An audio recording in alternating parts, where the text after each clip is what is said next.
प्रस्तुत प्रकरण में प्रस्तुत दस्तावेज़ों से यह स्पष्ट है कि दोनों पक्षों के मध्य यह तय हुआ था कि वे 1 वर्ष के भीतर उक्त विवादित भूमि का विक्रय पत्र पंजीकृत करा लेंगे।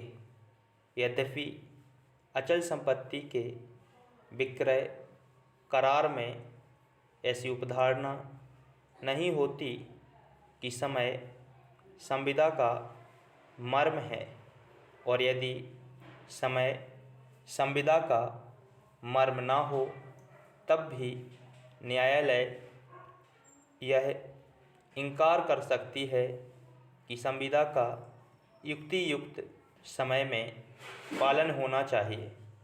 प्रस्तुत प्रकरण में उपरोक्त आधार पर संविदा का पालन समय के भीतर होना आवश्यक है। उल्लेखनीय है कि उक्त अनुबंध पत्र रजिस्ट्रीकरण अधिनियम की धारा 17 के अंतर्गत पंजीकृत है।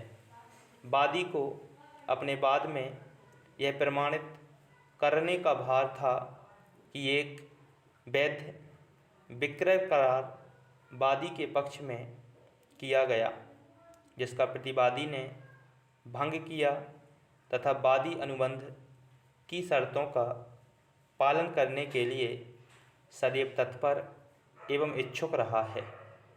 प्रस्तुत प्रकरण में वादी ने यह प्रमाणित किया है कि उक्त मामले में दस्तावेज निष्पादित हुआ था।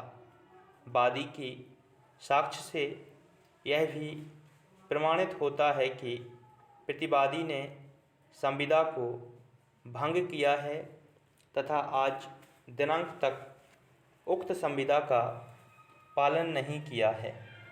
वादी द्वारा प्रस्तुत साक्ष्य से यह भी प्रमाणित हो रहा है कि वह उक्त विक्रय अनुबंध पत्र में अपने भाग का पालन करने के लिए सदैव तत्पर रहा है।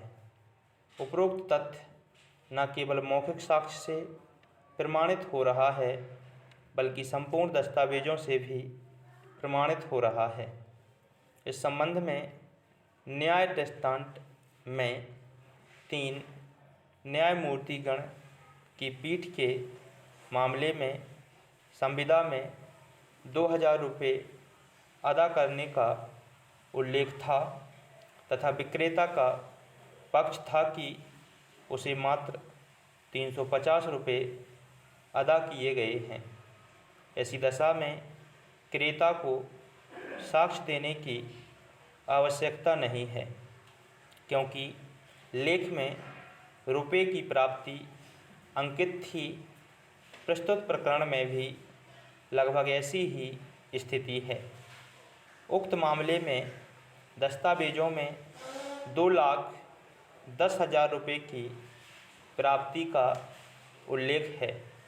वादी की साक्ष्य से यह प्रमाणित हो रहा है कि वह अपने भाग के पालन के लिए सदैव तत्पर रहा है तथा मौखिक साक्ष्य के आधार पर भी यह निष्कर्ष दिया जा सकता है कि वादी सदैव तत्पर रहा है।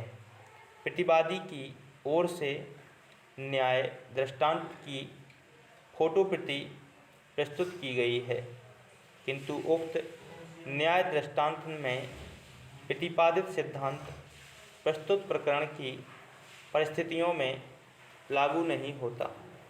उपरोक्त समग्र विवेचन के प्रकाश में यह निष्कर्ष दिया जाता है कि वादी यह प्रमाणित करने में सफल रहा है कि दिनांक 10/1/14 को प्रतिवादी द्वारा वादी के पक्ष में उक्त विवादित भूमि का विक्रय अनुबंध पत्र निष्पादित किया गया था।